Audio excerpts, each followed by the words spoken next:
Ministre.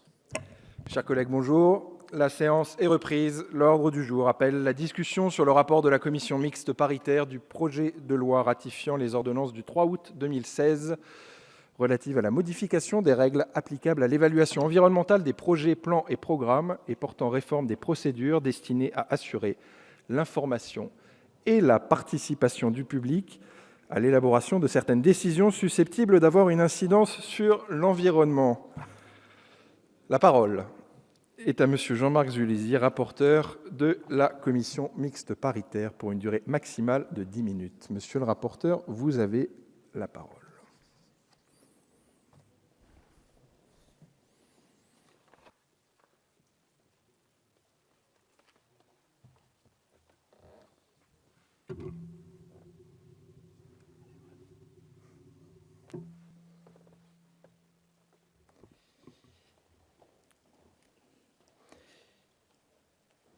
Monsieur le Président, Monsieur le Ministre, Madame la Présidente de la Commission, mes chers collègues, nous examinons aujourd'hui le projet de loi de ratification des ordonnances environnementales.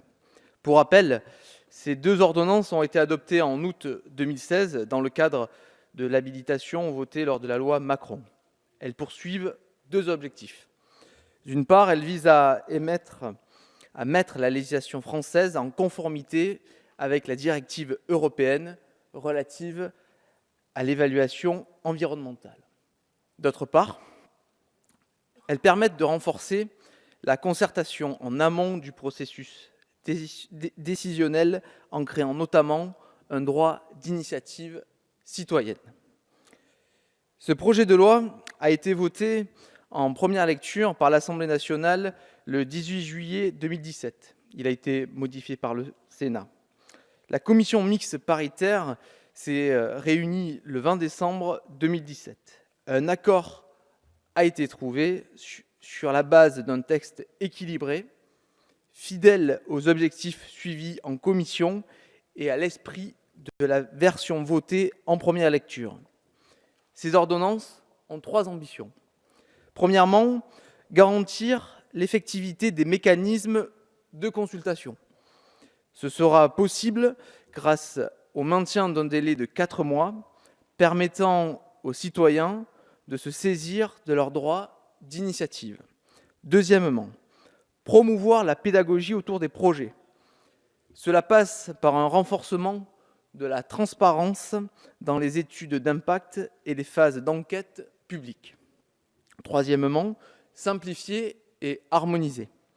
C'est pourquoi le projet de loi réaffirme l'application du principe ERC, éviter, réduire, compenser.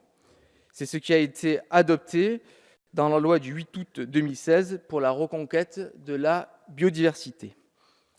Mes chers collègues, il s'agit d'un texte technique, mais d'une grande importance politique. Rappelons que ces ordonnances font directement écho au drame du barrage de Sivens en 2014. Nos concitoyens sont aujourd'hui plus sensibilisés aux problématiques environnementales.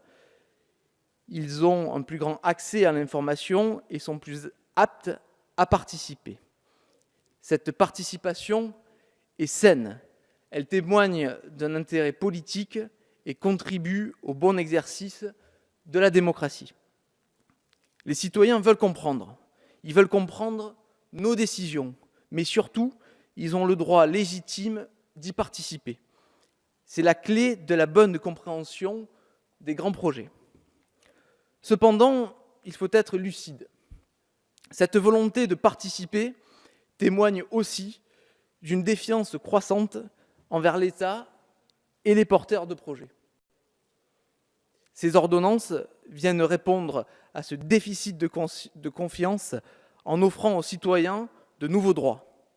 Le droit à être informé et avoir accès aux informations pertinentes, le droit d'être acteur de leur territoire en engageant des procédures de participation, le droit de disposer des délais nécessaires et réalistes pour contribuer de manière constructive au débat, mais aussi et surtout le droit de savoir comment leurs contributions ont été utilisées.